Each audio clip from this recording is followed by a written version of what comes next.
श्रीमद्भागवत गीता में भगवान श्री कृष्ण के उपदेशों का वर्णन है।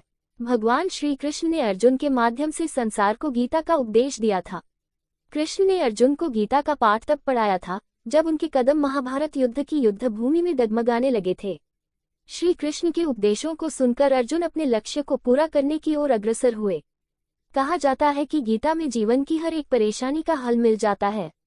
गीता में कही गई श्री कृष्ण की बातें आज भी जीवन में आगे बढ़ते रहने की प्रेरणा देती हैं।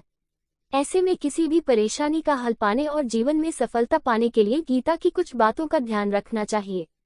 माना जाता है कि जो भी व्यक्ति गीता की इन 5 बातों का जीवन में अनुसरण कर लेता है वह हर काम में जरूर विजय हासिल कर लेता है।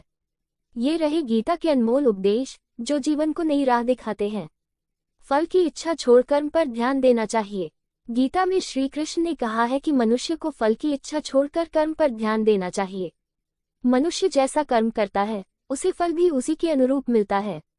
इसलिए व्यक्ति को अच्छे कर्म करते रहना चाहिए। स्वयं का आकलन। श्री कृष्ण के अनुसार व्यक्ति को खुद से बेहतर कोई नहीं जान सकता, इसलिए स्वयं का आकलन करना बेहद जरूरी है। गीता में कहा गया है कि जो व्यक्ति अपने गुणों और कमियों को जान लेता है वह अपने व्यक्तित्व का निर्माण करके हर काम में सफलता प्राप्त कर सकता है। मन पर नियंत्रण। हमारा मन ही हमारे दुखों का कारण होता है। ऐसे में श्री कृष्ण ने गीता में कहा है कि जिस व्यक्ति ने अपने मन पर काबू पा लिया वह मन में पैदा होने वाली बेकार की चिंताओं और इच्छाओं से भी दूर रहता है। साथ ही व्यक्ति को अपने लक्ष्य को भी आसानी से प्राप्त कर लेता है।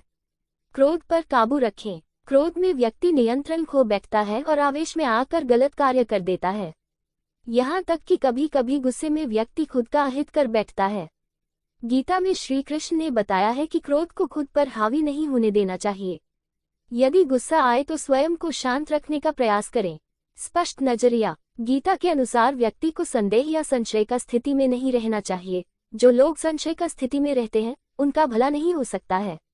जीवन में स्पष्ट नजरिया होना चाहिए। गीता में भगवान कृष्ण ने बताया कि किस तरह इंसान दुखों को खत्म कर रह सकता है खुश। मनुष्य के अंदर दुख, शोक, चिंता, भय या व्याकुलता आने के मुख्य रूप से 2 ही कारण होते हैं। पहला, प्रिय या इच्छित वस्तु, परिस्थिति या व्यक्ति का वियोग हो जाना और दूसरा, अप्रिय या अनिष्ट वस्तु, परिस्थिति का संयोग या प्राप्ति का हो जाना। इन दोनों परिस्थितियों में कुछ व्यक्ति बहुत अधिक दुखी या व्याकुल हो जाते हैं और मानसिक तनाव के कारण बीमार हो जाते हैं, परंतु कुछ व्यक्ति विपरीत या प्रतिकूल परिस्थिति में कम प्रभावित होते हैं या उससे जल्दी बाहर निकलकर अपने दैनिक क्रियाकलापों में व्यस्त हो जाते हैं। वे जानते हैं कि अनुकूल प्रतिकूल परिस्थितियां तो सभी के जीवन में आती जाती रहती हैं। हमेशा एक सी ही स्थिति नहीं रहती क्योंकि प्रकृति में भी लगातार परिवर्तन होता रहता है।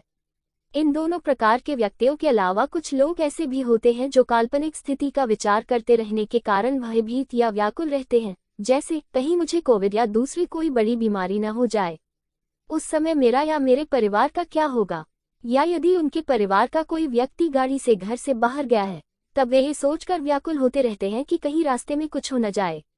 ऐसे ही उपदेश सुनाने के लिए लाइक सब्सक्राइब करें। फिर मिलते किसी और कथा में। गीता में भगवान कृष्ण ने बताया कि किस तरह इंसान दुखों को खत्म कर रह सकता है खुश। मनुष्य के अंदर दुख, शोक, चिंता, भय या व्याकुलता आने के मुख्य रूप से 2 ही कारण होते हैं। पहला, प्रिय या इच्छित वस्तु, परिस्थिति या व्यक्ति का वियोग हो जाना और दूसरा, अप्रिय या अनिष्ट वस्तु, परिस्थिति का संयोग या प्राप्ति का हो जाना। इन दोनों परिस्थितियों में कुछ व्यक्ति बहुत अधिक दुखी या व्याकुल हो जाते हैं और मानसिक तनाव के कारण बीमार हो जाते हैं, परंतु कुछ व्यक्ति विपरीत या प्रतिकूल परिस्थिति में कम प्रभावित होते हैं या उससे जल्दी बाहर निकलकर अपने दैनिक क्रियाकलापों में व्यस्त हो जाते हैं। वे जानते हैं कि अनुकूल प्रतिकूल परिस्थितियां तो सभी के जीवन में आती जाती रहती हैं। हमेशा एक सी ही स्थिति नहीं रहती क्योंकि प्रकृति में भी लगातार परिवर्तन होता रहता है। इन दोनों प्रकार के व्यक्तियों के अलावा कुछ लोग ऐसे भी होते हैं जो काल्पनिक स्थिति का विचार करते रहने के कारण भयभीत या व्याकुल रहते हैं, जैसे कहीं मुझे कोविड या दूसरी कोई बड़ी बीमारी न हो जाए, उस समय मेरा या मेरे परिवार का क्या होगा, या यदि उनके परिवार का कोई व्यक्ति गाड़ी से घर से बाहर गया है तब वे ये सोचकर व्याकुल होते रहते हैं कि कहीं रास्ते में कुछ हो न जाए।